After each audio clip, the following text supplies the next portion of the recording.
All right, we are live on Las Vegas Triathlon Club Facebook page, and we are recording. I'm John Mercer, president of the Las Vegas Triathlon Club, and we've got Ted Girard here, ambassador of the Las Vegas Triathlon Club. Hey, Ted, how's it going?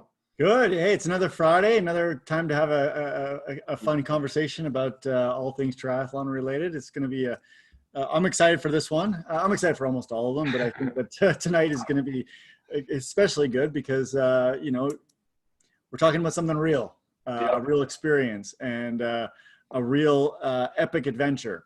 And so let's just hit it right off. So John, why don't you explain a little bit about what you went through last Friday and what your plan was and what happened, and then we'll talk about some of the intricacies of it. Okay, let's give just a little more context on this whole thing. Is that we came up with this Epic October challenge where you're going to do Everesting and I was going to do this Willow Beach to Mount Charleston Ironman, and the whole idea was to take back 2020 because all our races have been postponed or canceled. And so and what's really cool, and we were just talking about this, is that we're both hearing other people coming up with Epic October or Epic whenever challenges, and it's really Epic fall. It's Epic fall, and it's so exciting because it actually gives us something to look forward to. Yeah, and it scares us a little bit. Yes, and that's what we talked about during our first talk about this, was we could both not do what we set out to do. Yeah, and that happened to me. But, like we talked about it. You and I've talked about it already. That was part of the deal, was to set a goal or set up something that was very difficult to complete or attain. And that's part of the allure of doing something that's epic, is stepping outside of your comfort zone. Because John, the truth is if St. George was going to happen in 2 weeks, you'd have finished. Yeah, right. This what you attempted to do, and we'll get into it, was more difficult than an Ironman. Yeah. If and when I make my Everest attempt, it's going to be harder. I've done more calculations, which we'll talk about. It's going to be harder than a full Ironman. Yeah, that's right. And that was our idea, was to try and do something that was out of our ordinary and exceptional. And so, and we talked about this already. In some ways, you feel like you failed. Mm-hmm. But in some ways, like you actually did exactly what we talked about. You pushed yourself to a place where it was not comfortable and you couldn't go any further. So let's talk about what your challenge was again. Okay, so swim 2.4 miles in the Colorado River down at Willow Beach. And Willow Beach down the Colorado River, that's about 55-degree Fahrenheit water. Okay, let's just stop right there, because for many people, just that would be their Epic October. Yeah. Epic fall. If you told me, hey, Ted, you know what? I'm going to challenge you to go swim 2.4 miles in 54 degrees. I think for me right now, that would be like pushing my absolute limit. So let's just start with that, right?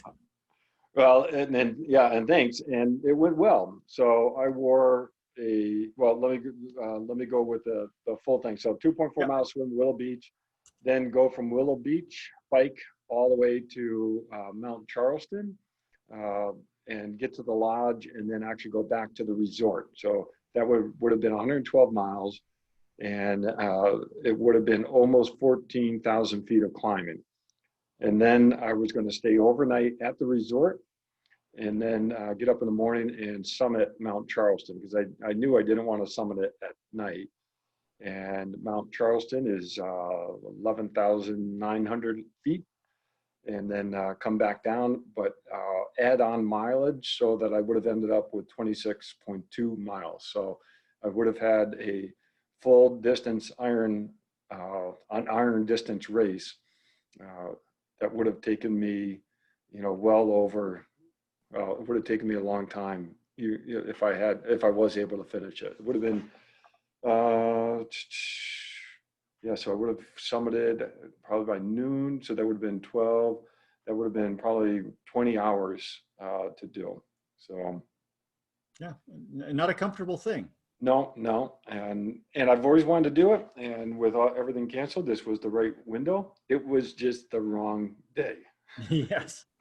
Fitness wise, I'll tell you that I was probably pretty fit for it.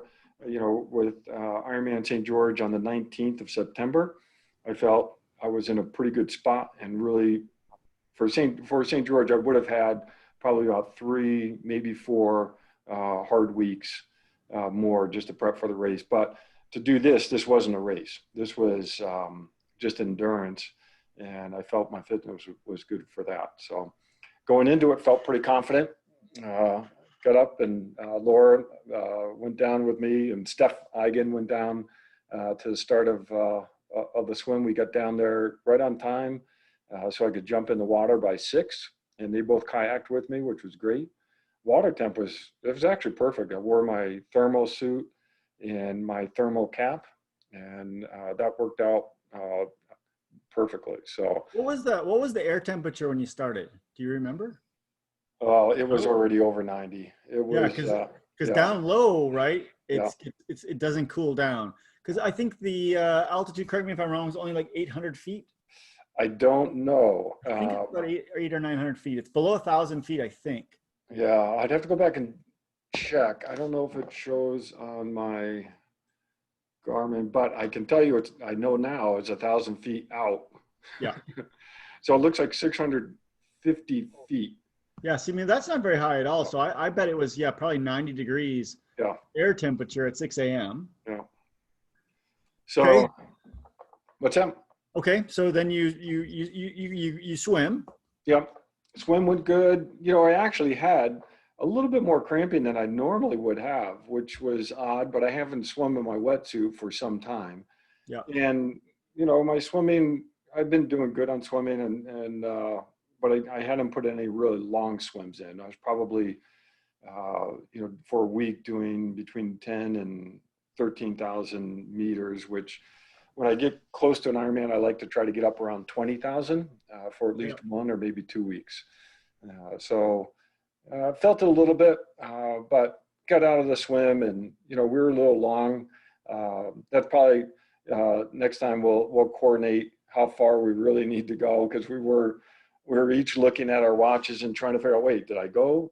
Is it time to turn around? Or Oh, okay. Because you went an out and back, right? that's right, then out and back, and really couldn't tell which way was easier or hard. Well, it actually felt a little harder coming back because the wind was going upstream. Oh, so you were being And so, south wind. yeah, so actually a little bit more wavy coming back than I had expected. And I'm actually going to write this in my notes because the south wind plays into your biking issues, I think.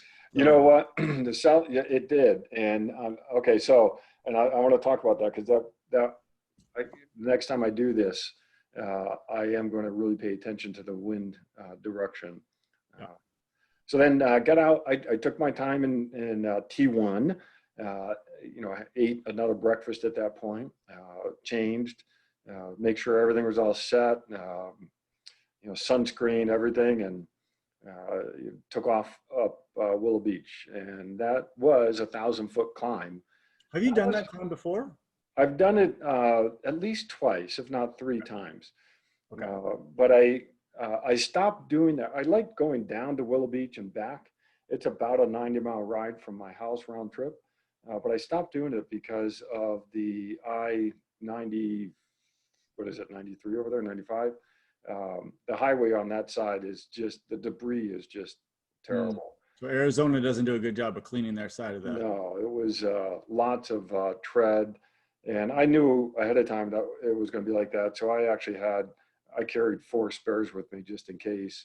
Yeah. And, extra CO2 as well, just in case I punctured. So I was actually glad when I did get out of that area that I didn't flat out at all.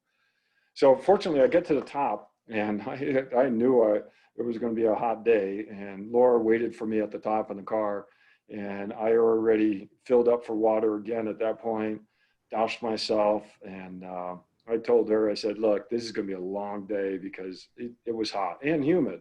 So on your Garmin data, do you have temperature at that point? I don't know where to see the temperature, how to get it to show. So Are you on Strava or Garmin Connect? I'm on both actually. So Because on Strava, uh, it'll be if you press analyze, you'll be able to see a chart on the bottom, which will have your temperature. it only has speed, power, heart rate, and cadence. Oh, Yeah, your head, does your head unit not collect? it's supposed to collect temperature. Huh. That's what I've been. I don't know why it's not showing up, and it's not showing up in my Garmin Connect either. Well, either way, we can kind of guess at that point, at that altitude, you were over 100 degrees already that day. Oh yeah, yeah. And it No, was probably 25 to 30% humidity, because that was the day that was really yeah, kind of like almost foggy in town because of the smoke plus the humidity. yeah. And I did not anticipate the humidity. I knew it was going to be high temperature, but I did not know. But that's my fault for not looking at the weather. I didn't anticipate the humidity at all. And so I knew it was going to be a long day right from the beginning. But you know what? It's going to be a long day, and I planned on maybe not getting to the resort until 5 or 6 p.m. So so at that point, after filling up with water, took off, and this was the south wind, which was actually nice. And I don't think I would do this with a north wind. Because I would have been going all the way straight into the wind right from the beginning. And now it is downhill in that section, Yep. so I had that advantage. But it was a pretty brisk wind. So it's funny you say that, John, because I was thinking of the negative of the wind because you weren't going to be able to get any as much convection cooling. That definitely played in later. So if you're getting a tailwind consistently, especially, compared to, let's say, a slight headwind, yeah, you're going to maybe, you're maybe going to make the ride technically easier, but it might actually be harder because of the temperature. Yeah, and that actually played a factor when I went through Lake Mead or National Park. So made it over the dam, and then fortunately, Laura, we didn't plan this, but she stopped again right before the casino there. And it was good because I needed to fill up with water again, douse myself. Unfortunately, I had stuck, 3 gallons plus in the car. And so went through and just pouring it on me and drinking it and filling up my bladder again. And only, stopped for about 5-10 minutes at that point. And again, I told her, look, I'm just going to go to the Chevron, which is another 20-30 miles away at that point, and break there. And so I said I wouldn't see her until the Mount Charleston climb. So John, let's do this. Can we share your Garmin your Strava file so people can kind of get an idea? Yeah. Because I'm looking at it right now, and the first thing I notice when I'm looking at it, which is honestly an epic ride just in itself, is as you climbed out, you had some of your highest heart rate. Yes, I know. And right? And then that could have set you up as well as, basically increasing core temperature there, maybe too early. Yeah, that was, I had forgotten how steep that climb was. And It was 10% in some spots, right? Yeah, and I only had the 28 on my cassette. And that's one of the things I'm going to change for the next attempt is get a 30. I don't think I can go 32 with my derailleur, but I'm going to check. But I needed more.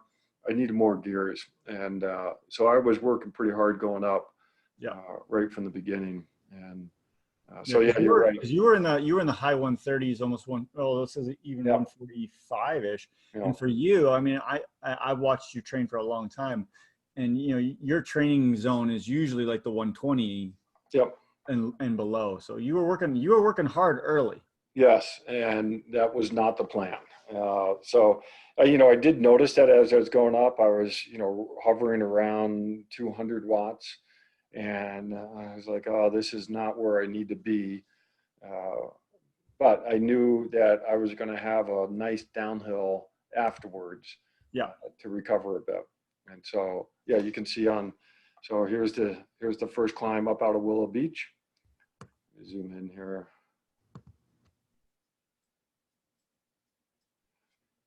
So coming up out of Willow Beach right here, this is where I met up with Laura again. So I knew there was going to be a downhill, a little bit more climbing, and then there's this big downhill that leads to the dam. And so this was the south wind, and this was, relatively easy section. I felt, I was getting recovered, but I was also going through fluid already and drinking quite a bit. And then met up with Laura again somewhere right around here, and then took off into Lake Mead.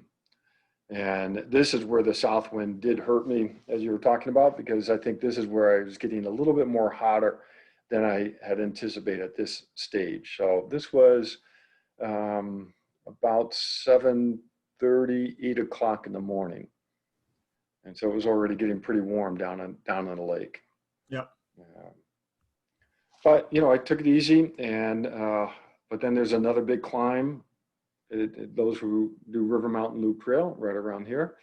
Loved that climb, and stopped at the Chevron out of the park. And I took a good 15, 20 minutes, got some ice, got some more water, hit the bathroom, put more sunscreen on, just started taking my time, not being in a rush. But I could tell it was going to be hot, and I'm sitting outside, which again is probably the wrong thing to do at this point. But with COVID-19, I can't be inside anywhere. I think the next time I try this, if the temps are high, I'm going to plan out where I can sit inside to try to cool off. So John, at this point, had Laura you guys didn't have another contact point for a while? No, we had, we knew we would not be connecting until, the plan was not to connect until the start of Mount Charleston climb. Okay. So you're basically on your own for a long period here. Yep. Yeah. Which I'm fine with in general. But I think you and I talked about this. I think maybe next time, maybe I'll invite some people out to ride a little bit and do some of this with me, just so everyone can enjoy that. So, but it is, it was, I was planning on being solo for a lot of this. So when you get to the point where you are now on the climb, because I think people don't realize from where you bottom out back down at the, what's it called, basically at Lake Las Vegas. Yep. To that next point, that's a stretch, and if you haven't ridden that, so it's a long haul from there to the next peak where you actually crest. Yeah, so here is about 40 miles, and then I stopped again all the way over here at about 65-ish miles. But go back to that peak right there. What's the altitude? That is saying 2371. Yeah, and then if you go back down to the low point, right? 1300. So you gained another like 1400 feet. And that I did, I had, okay, so I've done this route a lot. I know that this part here is some good climbing. I had not done this back part here. Yeah, and I've done that quite a few times. And it's honestly, especially with that wind, the direction you had, that's a rough, I mean, the road is perfect, but that's a rough climb there's no shade. You're exposed, you're right. You're completely exposed there, and you're climbing on the blacktop, because I think it's still relatively fresh, so it's really black, the road there. I've gotten overheated there personally before as well. Yeah, and I felt it, and I did not know. Of course, this is my problem. I did not do enough course recon on this. I'd seen a number of people do this section before, but just never really tried to absorb the elevation. I didn't think it was that hilly back there. But once again, if you start to look, like your heart rate started to climb again. Yeah, that's right. Yeah, and that's a high heart rate for me. Yeah. And so, but now I'm going down, and I knew I burned some matches, if you will. Yeah. And I needed to stop and make sure to get cooled off and filled up. So I stopped here at, this is the McDonald's store. And you know, people say, why McDonald's? Well, like McDonald's, the idea is I was going to be able to go inside, Yep. sit and, you know, just keep drinking their fountain drink. And I just wanted soda water. I didn't want, you know, anything else. But they kicked me out. And, uh, and rightly, They didn't like the way you looked. that's right. That's right. So I did take my bike inside. Of course you did. I would expect nothing other than that. That's right. Now I did, to try to make it a little more palatable for them to have me in there, I did buy a hamburger, you know, just you know, a dollar burger, whatever, Yeah. just to have, but that still was not enough. And so they asked me to leave, and I'm not going to fight it. I understand. So, But do you think they asked you to leave because of your bike? No, I think it's because I was sitting in one of their seats, and they did have the seated area roped off. I was Oh, outside of that, just sitting on a chair that they had out, which yeah, I I think get it. yeah, for the workers, they would go there and sit there for break. And Yeah, I got it. Okay. so, Yeah. you know, the strange person coming in all sweaty and everything, and I get it. They don't. Yep. So what I did. Spaceship looking bike and a spaceship helmet. That's right. That's right. So what I did is I just sat outside in the shade and, you know, drank my water, drank the soda water, and talked with Laura a little bit. And, you know, this is, you know, I still had 50 miles at this point, and it was hot. I felt hot, and this is the mistake. This is the critical mistake right here. And I knew I needed to cool off, but I didn't get to a spot where it could cool off. And so if I went back in time, I would go to a grocery store or go somewhere where I could go inside and really sit for a bit and cool off. Because I waited, I was probably there for about 40 minutes. Let's see. I'm looking at your file here. I think, yeah, you were there. It's a little easier to see over here. So this was about 3 o'clock, and then 3:30. No, that's, wait, which one's that? That's, I'm getting my brakes mixed up here. Okay, that was the Chevron stop. Here's the stop at the McDonald's. So 5:04 to 5:49. So about 45 minutes. So, you know, on one hand, I was trying to do the right thing and make sure that I was taking time to cool off, but I didn't really get out of the heat. And so that I think is where I paid the price. But then, you know, got going again and did this. But I think the problem comes in is that you took the break there, but then if you look at the profile, Yeah. there, the rest of the way is all uphill. Right? Yeah, and that was the other thing that I in my mind, I wasn't starting this climb until I get to I-15. But you are. No, but I'm starting to climb now. And that's something, again, going back and doing it again, now I know. Yeah. Now I know that that's a climb really from once I get over, you know, down back into the city, it's uphill. It's low grade, but it's still. But the problem is it's uphill. It's low grade. Like it's only 1% to 2%. Yep. But that's affecting your speed, which is affecting convection. Yep. Right. Mm-hmm. And that's something that a lot of people don't realize is if you'd go from, let's say, on a flat, you'd be at 20 miles an hour. Instead, you're at 14. The amount of convective cooling you get is significantly less. That's right. And you were in spots. I mean, if we follow your route, which, you know, I help you build some of it. You're in that, you're along the wash there for a lot of it too. And you got walls on both sides. And it's, I mean, you're on concrete with concrete around you. Yep. It's not a great place. No. And the wash doesn't necessarily smell that great. No. With all the little bugs out too? Yeah. No, I didn't have that. No. Okay. Maybe it's too hot. So I ride that wash quite a bit, and in certain points of the year, there's a lot of little bugs, like almost like little fruit flies in there. Oh yeah. Oh yeah. So you have to fly through a swarm of them. Oh yeah.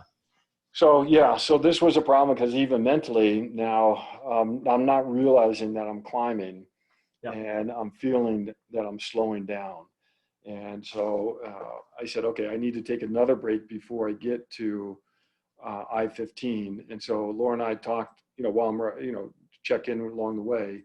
And I said, okay, I'm going to stop in the area right before, because once you go by that, by this section, there's nothing on I-15, and you know that. That's so I dropped down to a just a little outdoor mall, and Dairy Queen was open, and they would let me sit inside. Oh, nice. Yeah, so I went and sat inside, but I just still couldn't cool off at that point. I just could not get. It was like I kept wanting them to turn the AC up even further. They just. But I stayed there for actually quite a bit of time, because I was starting to get a little worried at this point how much I was going through in terms of fluid. So that was 7:30 to, this is time. So I stayed there about 50 minutes trying to cool off, and didn't really feel myself cooling off. But now this is what you and I talked about a little bit. On one hand, I wanted to get back out and just get going. Yeah. But then I was also worried just about my exposure time. Well, okay, so two things. One, I wanted to stop, rest and relax, but then I was also worried about exposure time to the heat and just not being able to get cooled off. So it was this balance of trying to say, okay, let's get going versus worrying about or trying to get cooled off. So, but I did wait, a good chunk of time there, and then took off. But I could tell right away when I left the Dairy Queen that I was still hot, and still, trying to drink. And then I hit right where you start that Charleston climb, and that was my first episode of everything deciding to exit the body. And that's not a lot of fun by itself. And you're all exposed there, so there's no shade. You got nothing for about an hour and a half between there and the lodge. There literally is nothing, right? There's no water available. There's no place to go to the bathroom. There's no place to cool yourself. Yeah, you're definitely exposed. So that was my first worry, and now, and I've had problems with my gut before, but I had been drinking, pretty consistently and quite a bit up until this point. So in one, my brain, I'm telling myself, you've drank enough, but it was enough, and then two, I was probably drinking just too much, just plain water. And we'll get into that a little bit. And then, so I decided to press on a bit, and drank a little bit more. I made it about just another mile, and then I had to stop again, and everything had to come out again. And then at that point, I did have a little bit of blood, and I know that when people say, "Oh, you have blood," and that's super dangerous, which, but it wasn't enough. That the blood itself wasn't what scared me. It was just like I knew my gut was offline at that point, and you weren't able to bring anything else in. And so it was not going to come back on, and I knew at this point I still had at least 18, 19 miles of climbing, 28 miles total that I still had to get through, or 18 miles. That's 18 miles at that point. You had over 2 hours of still climbing. Easily, and easily 2 hours. Easily. Maybe 3. And I think, honestly, John, from there it gets worse, because once you get into the canyon, there's a section I call the canyon where you dip down and there's no wind, and it gets so hot in that area. Harris Springs, I think, is the what it's called as well. You were still in for a lot. Yeah, and so as much as I hated to do it, I decided to tap out, and say, okay, I'm going to have to try this another day. What time was that of the day when you said that was? It was around 5:30, or excuse me, 4:30, 5 o'clock. Yeah. So you've been really, like, at this point already, basically the same amount of time for you to do a full Ironman. That's right. Yep. I think we need to put that into perspective. I mean, when you add in the time you started with your swim to now, how many hours is that? It would have been, that's 4:30, started at 6, so that's 10 and a half hours 10 already. and a half hours. I mean, that's an Ironman time, Yeah. right? And so for everybody that's out there listening that's done an Ironman, like, how do you feel at 10 and a half hours? Mm-hmm. You know, it's not a good feeling. No, and it's, this wasn't a race, but you set these challenges up and you want to do it. But at the same time, there is a point where you got to say, maybe this isn't the day to get it done. Yeah. But John, also look at it. You did 9,000 feet of climbing, About 9,400 feet of climbing with a net, because you ended up at 3,500. So a net climb of 6,000. So that's another thing that people need to realize. And you've probably thought about this. Normally in an Ironman or a race, your net is 0, right? So when you have a net positive 3,000, and this would have been a net positive 7,000. Yeah. Right. Yeah. So you're not gaining from all the work. Normally you climb up and you get to come down. You climb up, you get to come down. You weren't going to get to come down, and you hadn't really come down in the last 40 miles or 30 miles. It had been 30 miles since you had any downhill. Yep. And so there's no resting. No. It's no, not at all. And so and that. And so anyways, Laura picked me up here, and then I tried to drink coming back, and actually had her pull over and had one more episode of emptying out. And at that point, I knew I couldn't take anything in, and I knew I made the right call, because even if I was able to muster enough just to keep going, I would not have been able to take in any fluid, and I'm not going to make another 2-3 hours. Yeah. On empty, and so you do need to be smart about these things. It's not at least that's how I keep rationalizing it. No, you do. It killed me afterwards. It was just but it could have killed you if you kept going. A bad way to phrase it, but it was mentally killed or physically killed. Mentally, yes. So John, let's ask you this then. So I know we talked about it. You felt like, and this is more the psychologist in me, or psychiatrist maybe in me, you felt at the time, and we spoke just briefly after this, that you failed. Yeah. So now that you've had a week of perspective, how do you feel? Well, I still am interestingly, I am using the word fail. It was a failed attempt. And I'm okay with saying that, because it's actually brought me back to say, no, I need to plan this a little bit more. Maybe I was taking too much for granted, and I'm actually looking forward to trying to do it again. Yeah. And I don't know if I can do it, because it is going to be a long day on the bike and 14,000 feet of climbing, and then to turn around and do the summit. So the question is, John, I mean, as you're going through this, and I love the fact you said it was a failed attempt, because that tells me you're going to do it again, which is awesome. As far as the training that you did, I've been watching you train all summer. I follow you on Strava. We talk a lot. I don't think you trained for this. Yeah, right.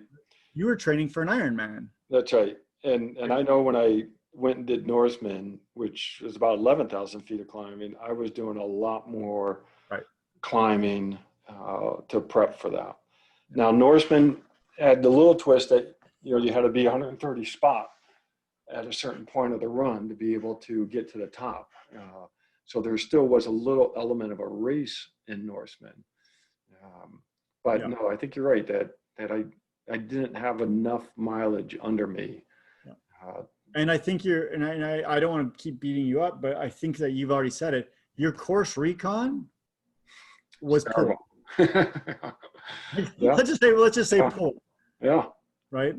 Like, even though I know you mapped this out, because I went over this map with you a little bit, like, I think that, had you known that last section of 30 miles was before you got to I-15 was uphill, Yeah. mentally it would have maybe helped you as well. Yeah.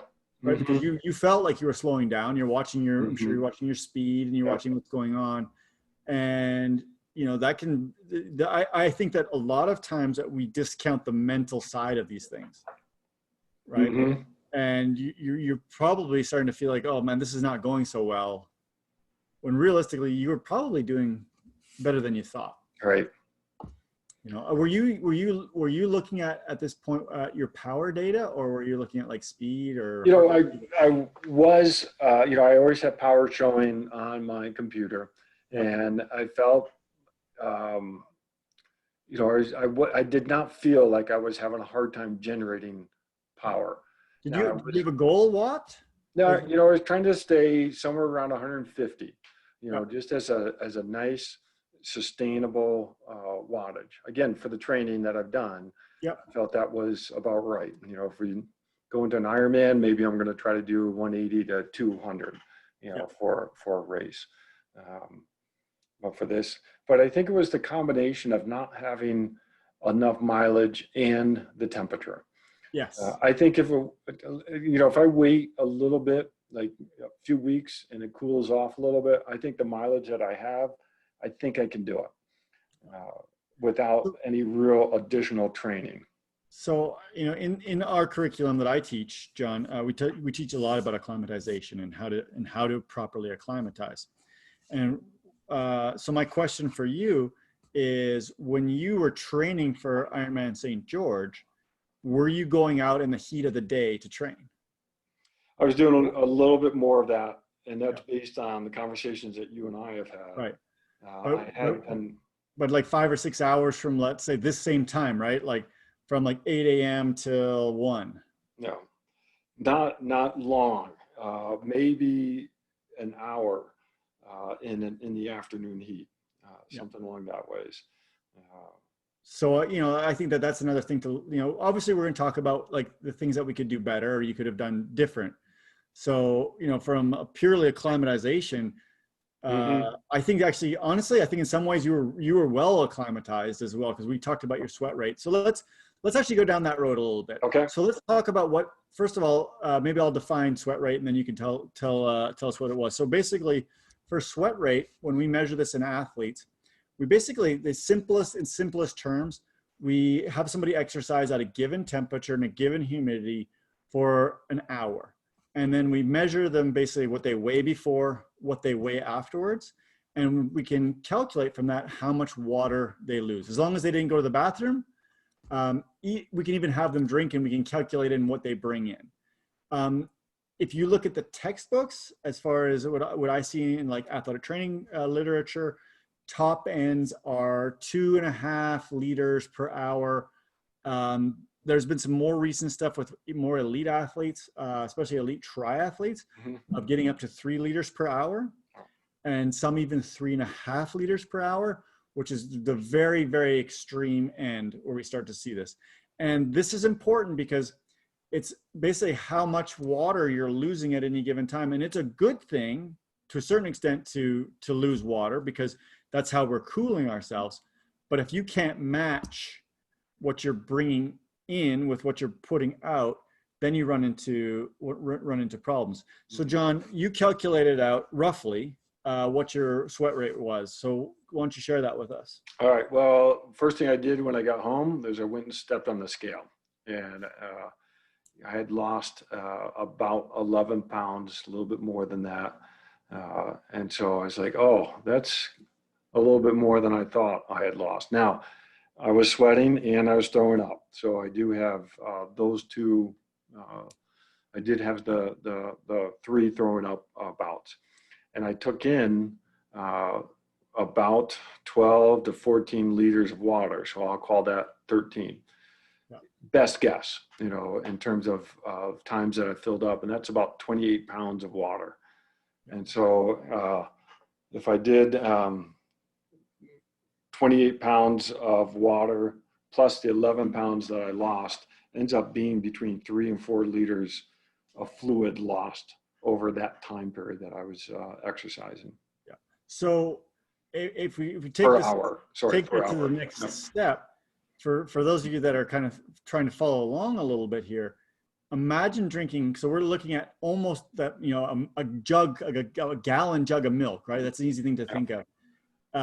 You're thinking about that per hour, right? And then, but we have only the ability of our body to actually bring in so much. So there's actual like active or passive transport that happens in the small intestine and in the large intestine that brings water into the system, and that actually limits out, right? We can only bring in so much. Now you could bring in more. The more you train, you can actually acclimatize yourself to bring in more, but there still is physiologic limits. And John was at, I think, those physiologic limits.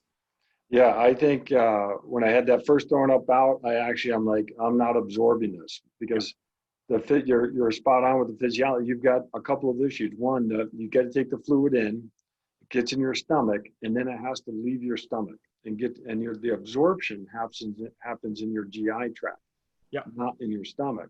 Exactly. And so we call that gastric emptying, and there is a limit to how fast your stomach can get the water into the intestines, and then how quickly the intestines can absorb the water. Yeah, and part of it has to do with the concentration gradient of solutes as well. So this is getting some, you know, deep into some of the physiology, but you made mention of it, that you were drinking a lot of water, and when you weren't drinking water, you're still probably drinking. And we'll get into this just briefly, the difference between hypotonic, hypertonic, and isotonic. I think it's important we have this little segue here, because if you're drinking a lot of water, well, let's talk about tonicity first. So when we're talking about fluid tonicity, we're talking about the amount of solutes in the water. So it could be salt, it couldn't even be carbohydrates, it could be anything that's basically suspended in the water. Almost everything we drink in sports is going to be hypotonic, which means there's less solutes in it than is in our bloodstream.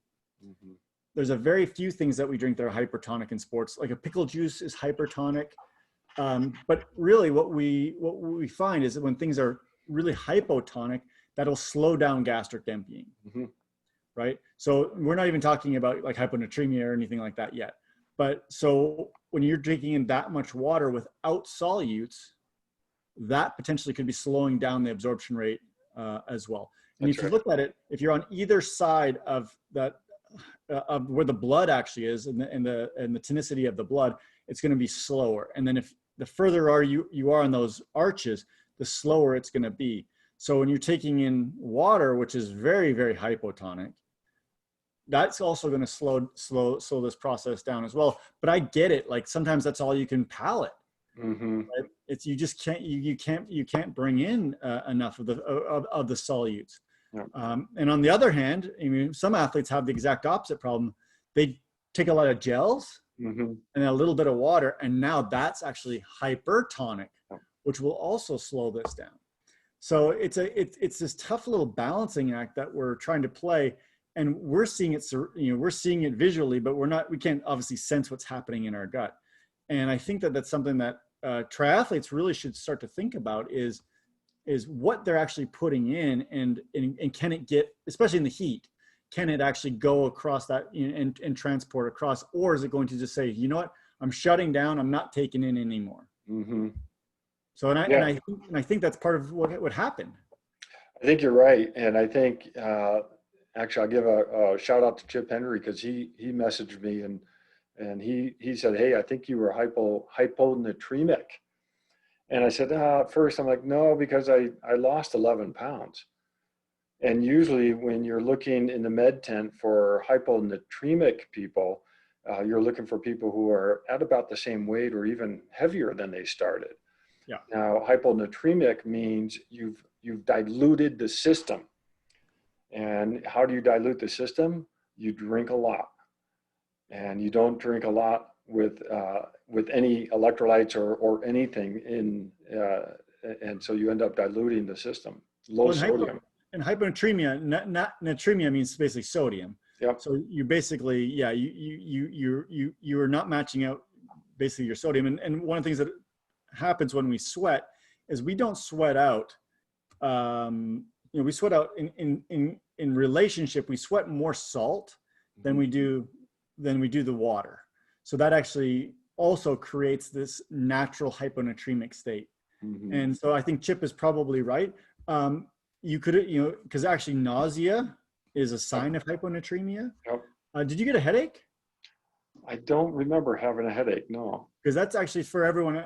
That's a really good early warning sign is a headache. Because normally when you're exercising, you don't get a headache because you have your natural endorphins going, and you actually have a lot of dopamine, which actually prevents this.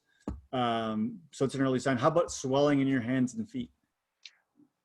I didn't notice that. Because that's another sign of hyponatremia. No. Yeah. So you might have been on the road to hyponatremia, and really the only way to know for sure is to do a blood sodium test. Right. And, and really the only way to do that is at a hospital. Most people don't have an iStat machine sitting around, that $12,000 machine that can actually measure. That's actually the tricky thing with blood sodium or measuring sodium. It's actually really expensive to do, and so it's not like you just like a little prick monitor. It's actually quite expensive. Expensive test to do. So okay, so when we first talked, John, one of the things I said to you is I said I think it was impossible for you to do it on that day. And you kind of paused when I said that to you, but the reason I said that is because I didn't think that you could match your sweat rate with the replication. Like your gut couldn't take in a gallon of water per hour. Right. So even under the best possible, like you had the exact drink, I just don't think you could do it. And then it's no offense to you, it's your gut, right? And most people's guts, they say in most of the literature, it says like 2 liters an hour is getting right up there to the top of what people can bring in. So, and it's part of the issue with people that sweat like 3 liters per hour is they literally, they get to a point where they just can't going in. We see that in Kona all the time, especially really elite pros, is the ones that have the high sweat rate, they fail near the end because they can't keep that balance.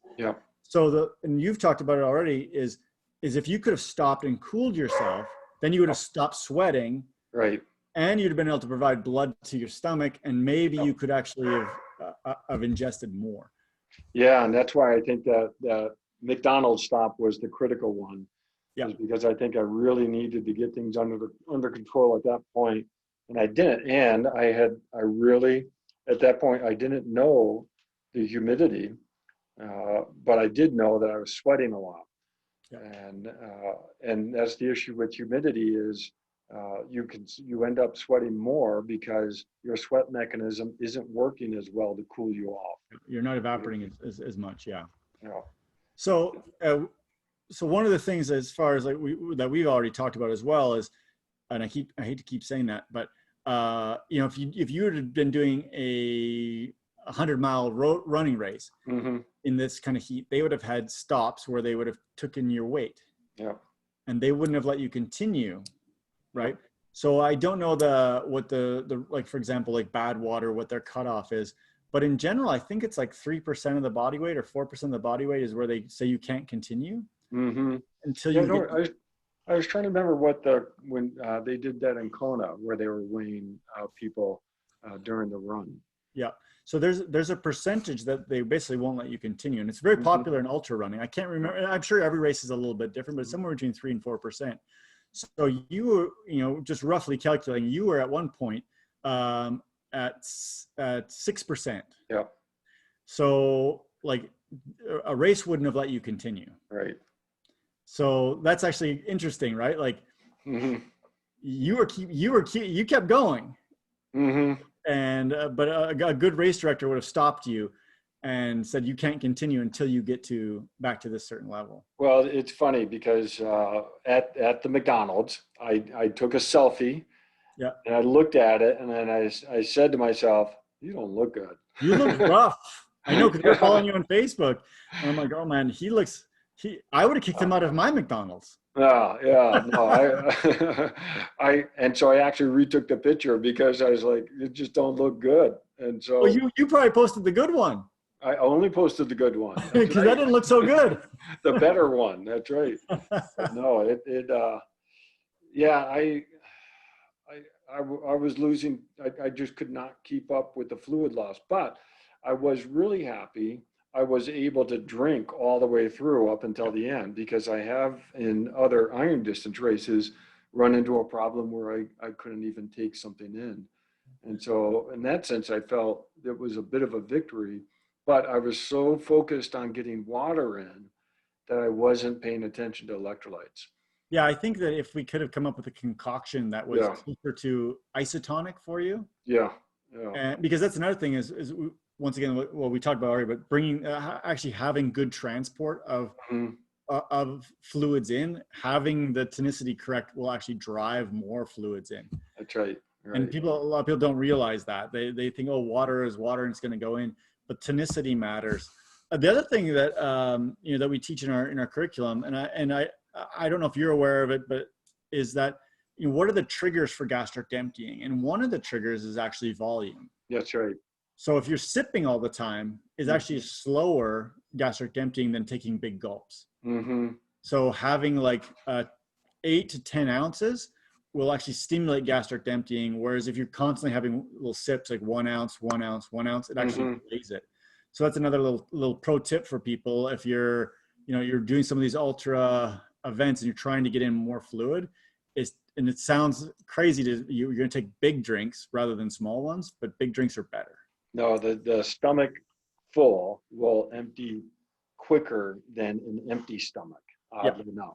So, gastric volume is a big, actually I teach that in my physiology of endurance class as well. So we teach similar things, which is awesome. We're on the same page. and temperature of the fluid also can influence gastric emptying. And so, but you probably didn't have a choice of what the temperature of your fluid was at that point. no, but my Camelback keeps it reasonably cool, and so the idea of getting in cool stuff is not only really for gastric emptying, but getting it to the core, and trying to keep core temperature as low as possible. And I'm really disappointed I didn't take a core temp pill because I would like to have gone back and looked at core temperature during the So, in retrospect, I've got some advice that I'd like to give. Yeah. Not just you, but so you rode your bike, I know your route pretty well, by a Sonic. Mm-hmm. And the best thing you can do, and I've done it up in North Las Vegas because I've gotten really hot up there before, stop at Sonic, get yourself a slush. Yeah. Mm-hmm. They actually make a Powerade slush. Oh, really? Oh. I'm telling you drink yourself a 32-ounce Powerade slush. Uh-huh. Because they say that the slurry, like that's a big thing in research, right? That's right. I think that actually might have saved you too. Yeah. And the best part, and why I like Sonic, obviously you can't go inside, but they'll serve you on your bike. That's right. And so that's a little pro tip as well, is if you're around a Sonic, get yourself a Powerade slush. That's a good one. All right. If you're overheating. Maybe I have to change the route a little bit and look for that. So Sonics. But now, you can't go inside. You also were getting on me about my clothing choice. Yes, I was disappointed. Yeah. That's your pseudo coach. I wore my black arm coolers, which sounds like an oxymoron. I don't know. But I like wearing my arm coolers, one, to keep the sun off me. Yeah. To keep that, minimize that radiant heat. I also like to get them wet. Of course, they don't stay wet long, but I will pour water on them. But white might have been a better choice. That's all I was saying. I know. I don't mind you wearing the arm coolers, although they, especially when they're wet, they're good. Yeah. But the color, and you wore a black jersey. Yeah. Which also not such a good idea, and a black helmet. But we know black is faster. Yeah, well, but you weren't trying to go fast. That's right. Right. So and this is another point. There's some good research now that's come out on this, and it's actually not been published. But if you follow along and you read some of the trade industry stuff, that helmet color does matter, and so does clothing color. And the helmet stuff, it's interesting when you look at it. In a typical road helmet at road speeds, color doesn't make that much of a difference because of the cooling that's going through. Right. But you are not going typical road speeds. No. So a white helmet Mm-hmm. probably would have been a better choice. Mm-hmm. And then also, just so everybody knows, I'm giving away all my tricks. A white time trial helmet, it will keep you cooler than a black one because there is not cooling that goes through it nearly as much. Well, But the clothing too. I mean, I think a white or something reflective would have been maybe a better choice. I know you look at someone like Jan Frodeno, and that's what he wears is very white, light clothing. Now, I will tell you, I did decide to wear the road helmet versus my typical time trial helmet. I'm glad you did. You wouldn't have made it as far as you did. Yeah, no, and I was thinking about wearing the time trial helmet mostly just to try to practice being in the heat in that, but I'm glad I didn't. So. So it's funny how all these little choices can come back and either help or hurt you. And so I do have white arm coolers, so I'll go with those next time. So my next question would be, obviously, well, let's talk about this. So for the next time, what are you going to change? What have you learned? What has John Mercer learned? Because that's what it's all about, right? It's okay to fail as long as you learn. If you fail and don't learn anything and do the same thing again, then that's not so good. So the next time I'm going to do it on a day that isn't going to be 110 plus. But I do have to say, hopefully Laura's not watching or listening. It is, now that I know that I've struggled with 110 plus, that makes me want to try to do it in 110 plus. Yeah. And so, but just have a better plan. What's that? Just for planning, totally. But for the next time, I'm gonna choose a different day. But I do want to come back and try it on a day that is hot, and that sort of is the the attractiveness of doing it. But just do it differently. Yeah. But for the next attempt, which I'll probably do within the next 4 weeks, so I'm hoping, pick a cooler day. I think I mentioned already a different cassette because I was spending too much time in my 28 and I didn't have enough gear. I wasn't touching my 11. I don't need an 11 for something like that. So I'm going to change out my cassette, have more middle gears and a big gear in the back. That's going to be a big thing. Continue, plan out the aid stations and making sure that I am stopping in the right times, take in some more electrolytes, pay attention to the fluids a little bit more. And I do need to bike the Mount Charleston route at least one more time, just to have that course recon in my head. I've done it a couple of times, but I don't bike up there enough. But the one thing, and maybe you can tell me, is where the temperature does start to drop. Well, the day you did it, it probably didn't, because I looked at some of the temperature. Even at the town of Mount Charleston that day, it was in the high 90s. Yeah. Now, starting this weekend, it's only going to be in the 70s up there. Mm-hmm.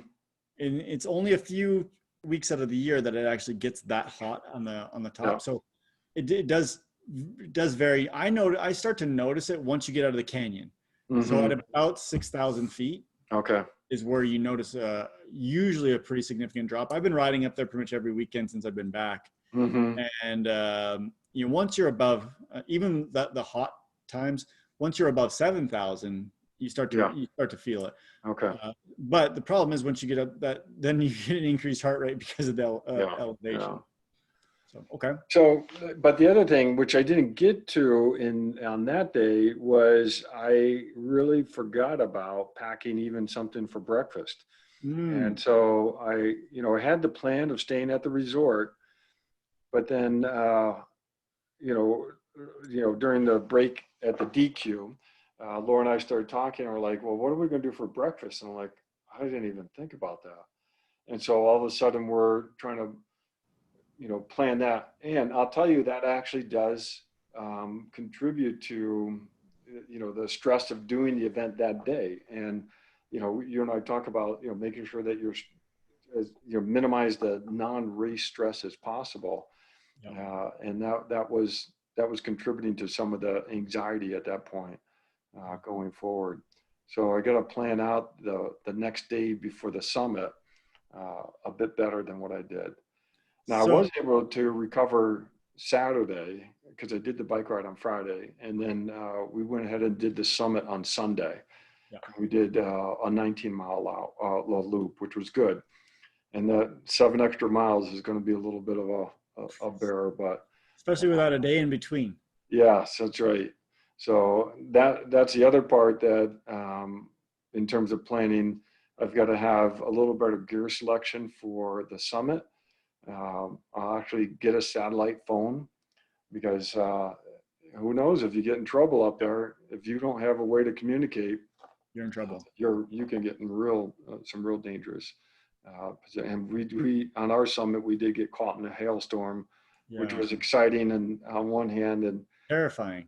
Yeah, terrifying at the time, exciting when you look back on it. So because we were able to get out of there without any real damage. So that was good.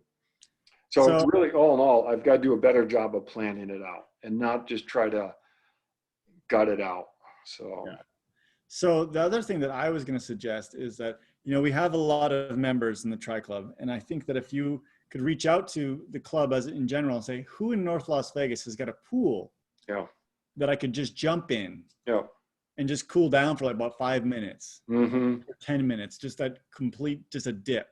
I think honestly, that would have been huge.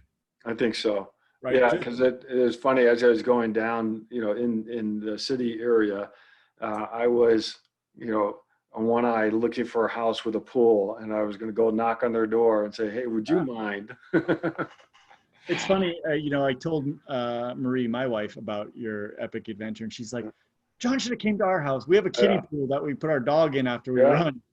She's like, I totally would have let him come in. I'm like, yeah, I know you would have. Yeah, no. And, that's honestly, if you just had a kiddie pool, even just to kind of lay in for 10 minutes. That would have, I think, would have made a huge difference. So I think that's another potential that you could throw up there. I think 10 minutes in a kiddie pool would have been far better than even sitting 50 minutes outside in the shade. Yeah, for sure. And, reducing that exposure time, but getting cooled off at the same time. Yeah, I think for sure. So you're going to do this again. Yeah. You got a new plan.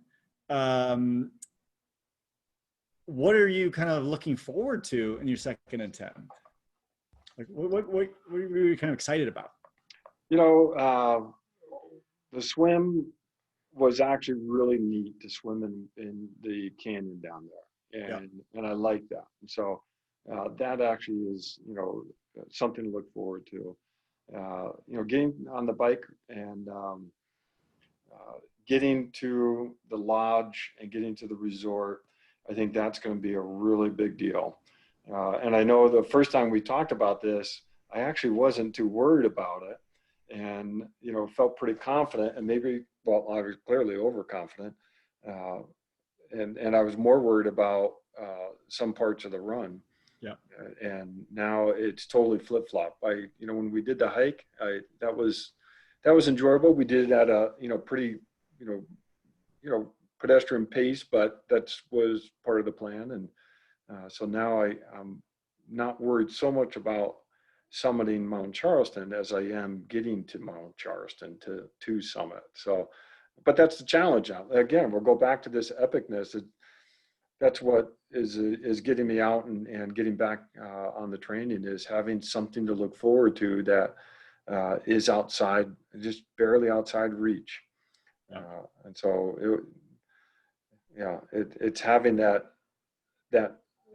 something to shoot for that sort of sparks my interest in what I'm doing. In some ways, John, I think it might be the best thing ever that you failed, right? Is that now you have, it's there. You're even more motivated to go again.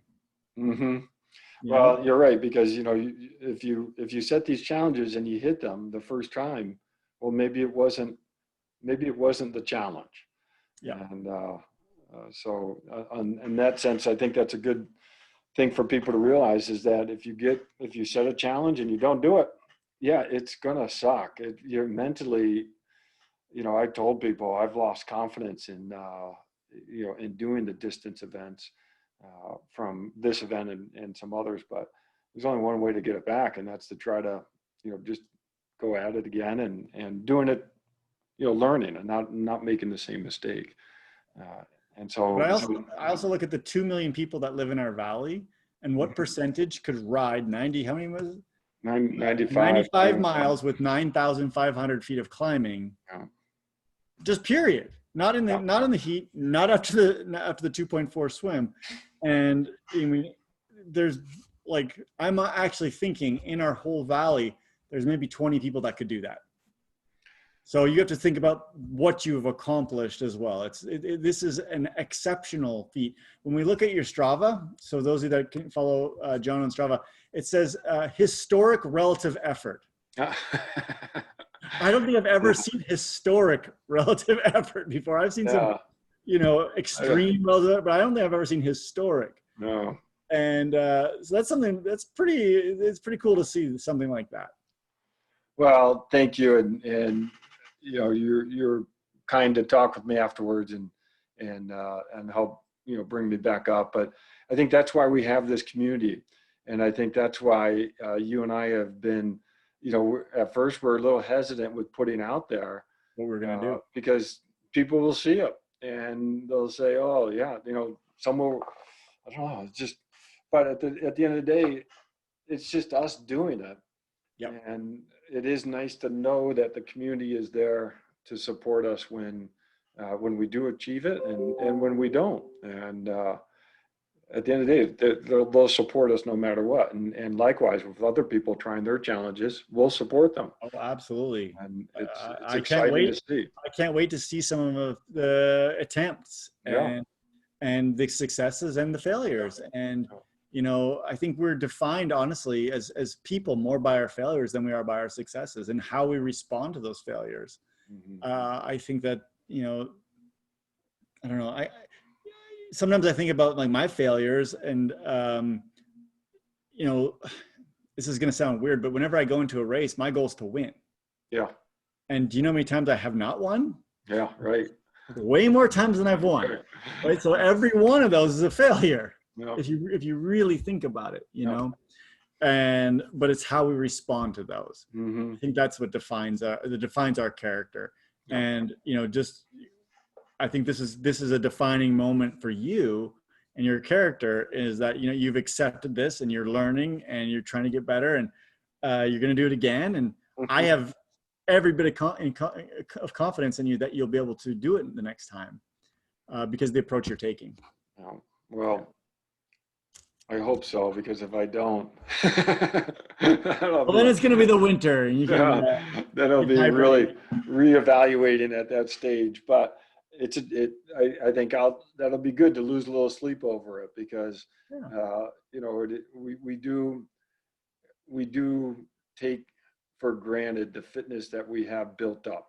And I know you've come from a spot where you weren't extremely fit 10, 15 years ago, and where you are now is amazing.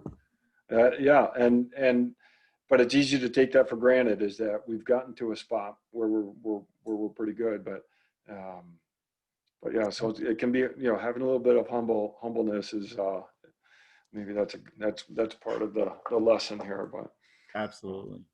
Well, John, I think this was a great talk, and I appreciate you sharing this with us and being so candid with us. I think these are good lessons for our greater community and the Triathlon Club. So I thank you for your candidness.